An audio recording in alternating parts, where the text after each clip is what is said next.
রাতের অন্ধকারে আমি আল্লাহরে ডাক দাও। মালিক রে চিল্লায় ডাক দাও না, ডাক দাও না, ডাক দাও না, আওয়াজ করে চিল্লায় বলো না আল্লাহ। গলা ফাটায় ডাক দাও না আল্লাহ। চোখের পানি ফালাইয়া ডাক দাও না আল্লাহ। বন্ধুরে, সন্তান তোমাকে বাবা বলে ডাক দিলে তুমি খুশি হয়ে যাও, তোমাকে মা বলে ডাক দিলে মা খুশি হয়ে যায়, বাবারে বাবা বলে ডাক দিলে বাবা খুশি হয়ে যায়, বন্ধুরে বন্ধু বলে ডাক দিলে খুশি হয়ে যায়। আমার মালিককে গোলাম, তুই আমার বান্দা, তুই আমার বড় শখের বান্দা, আমি তোরে বানাইছি, ফেরেশতারা নিষেধ করেছে তারপরে বানাইলাম। যখন তুই নামাজের মধ্যে দাঁড়ায় আল্লাহু আকবার বলো, আমি মালিকের কুদরতি কলিজাটা ঠান্ডা হয়ে যায়। যখন তুই সাজদার মধ্যে গিয়ে বলো সুবহানা রাব্বিয়াল আ'লা, যখন বান্দা তুই পড়ো সুবহানা রাব্বিয়াল আ'লা, আমি মালিকের কুদরতি অন্তরে জোশ এসে যায়। বান্দারে, চোখের পানিগুলো ফেলে ফেলে যখন তুই কাঁদো, আমার নানা জান রহমাতুল্লাহি আলাইহি হাদিস আমাকে শুনিয়েছিলেন, কথাটা আপনাদেরকে শোনায় যায়। রব্বে কারীম হাদিসের কুদসির মধ্যে বলেন, আমার কোন গোলাম যখন দুই হাত উঁচু করে কান্না করে, আমি আল্লাহ তাআলা কুদরতি নজরটা দিয়ে তার চেহারাটার দিকে তাকিয়ে দেখি বান্দা কেমন করে। ওর চোখ দিয়ে পানি বের হয় না, কিন্তু বান্দা তারপর গালটারে ভেকা করে দেয়, জবানটারে বাঁকা করে দেয়, জিহ্বাটারে নাড়ায়, চোখের পাতাগুলো বার বার করে পানি মারে, আর নিজের গুনাহের কথাগুলো স্মরণ করে, আর শুধু চিৎকার করে করে ডাকে, আয় আল্লাহ আমারে মাফ করে দাও।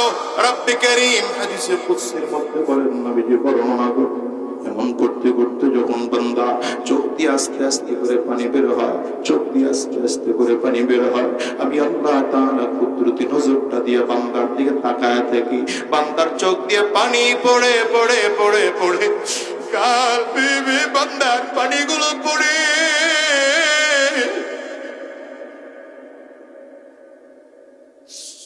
ফেরেশতারা ওই সময় রবের সামনে দাঁড়ায়, গো আল্লাহ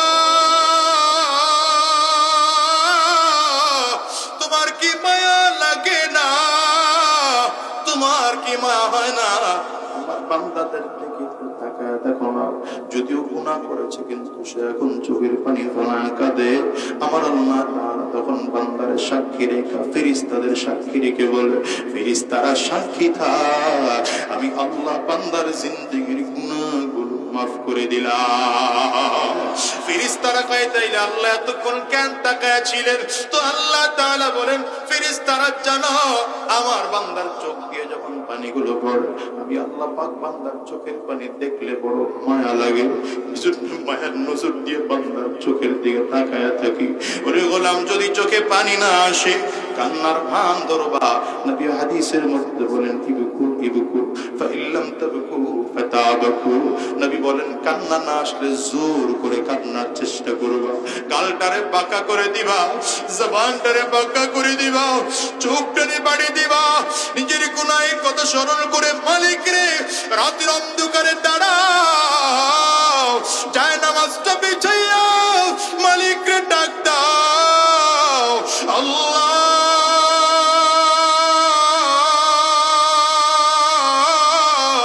আমার চেয়ে বড় গুনাহগার তোমার এই জমিনের মধ্যে আর কেউ নাই, আমার চেয়ে নিমখারাম বান্দা তোমার জমিনে আর কেউ নাই, আমার চেয়ে বদমাশ তোমার জমিনের মধ্যে আর কেউ নাই, আমি বড় গুনাহগার, হাত দিয়ে গুনাহ করেছি, পা দিয়ে গুনাহ করেছি।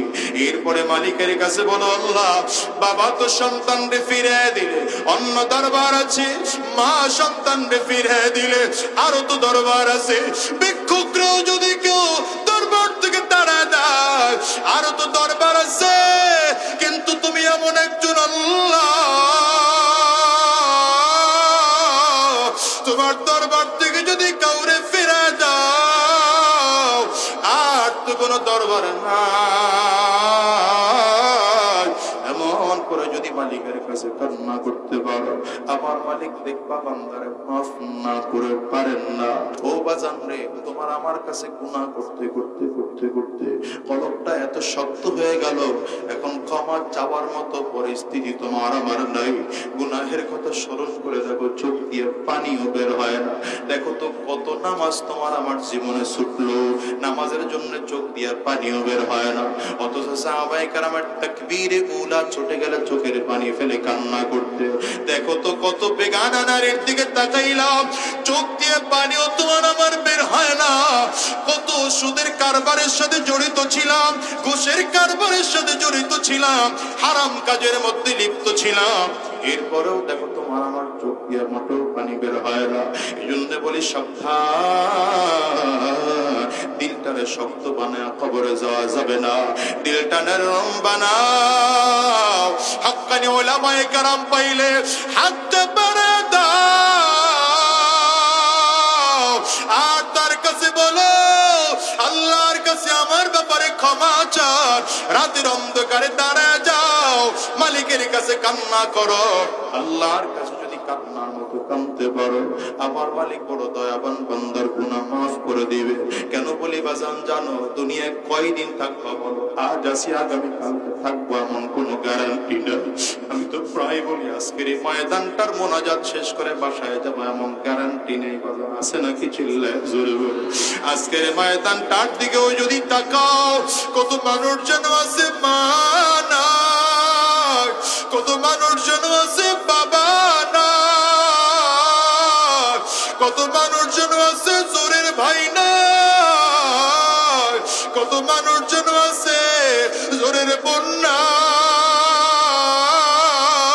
বাজান রে, আজকের ময়দানটার মধ্যে কার কার ঘরে মা নেই? হাতটা উঁচা করে দেখাও বাবা। কার কার ঘরে বাবা নাই? হাত তুলে দেখাও বাজান, নামায় না, হাতগুলো তুলে রাখো। আমার যুবকেরা তাকায়া তাকায়া দেখুক, মা হারা মানুষদের চোখ দিয়ে কেমন করে পানি বের হয়, বাবা হারা মানুষদের চোখ দিয়ে কেমন করে পানি বের হয়। ওরে যুবক, এই মানুষগুলো হাত তুলেছে, এদের কারো করে মা নাই, কারো করে বাবা নাই। এরা মা হারিয়েছে, বাবা হারাইছে, এরা ঘরে গিয়া দরজার মধ্যে টোকা দিলে মা তাদের দরজা খুলবে।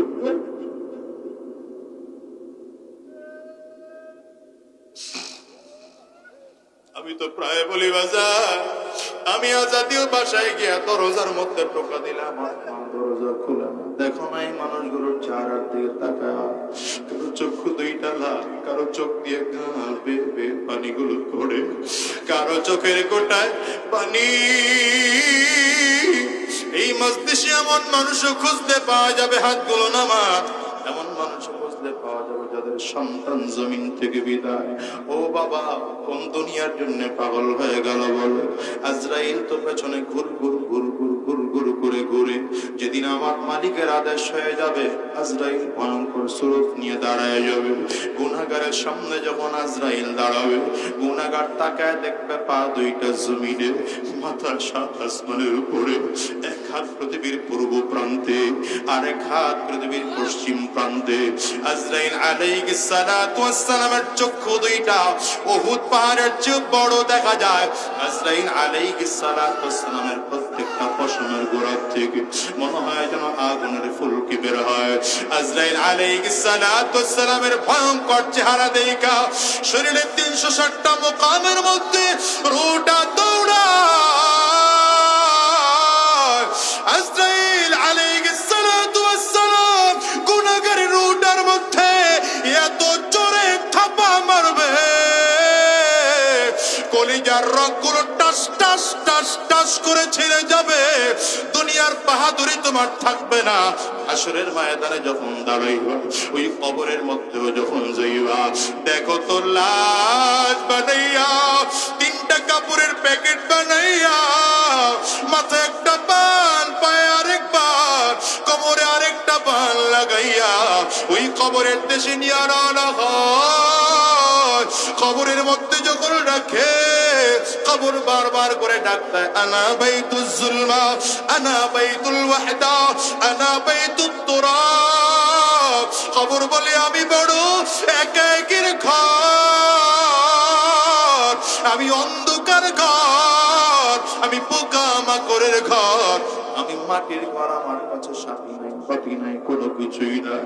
যদি ভালো আমল করে আসতে পারো ভালো আচরণ করো, আর যদি ভালো আমল করে আসতে না পারো, কপাল পোড়া আমার ডানেও মাটি, বামনেও মাটি, সামনেও মাটি, পেছনেও মাটি। চারিদিক থেকে মাটিগুলো একত্রিত হইয়া গুনাহগারের লাশটাকে এত জোরে চাপ মারব, এক পাজরের হাড্ডি কিন্তু আরেক পাজরের মধ্যে নিয়ে পৌঁছায় দেব। বাজানকে এজন্য অনুরোধ করে গেলাম, ইসলামের মধ্যে পরিপূর্ণ প্রবেশ করো। কিছু মানবো কিছু মানবো না, এটা হতে পারে না। মালিকের কাছে পাক্কা সাচ্চা দিলে তওবা করবা।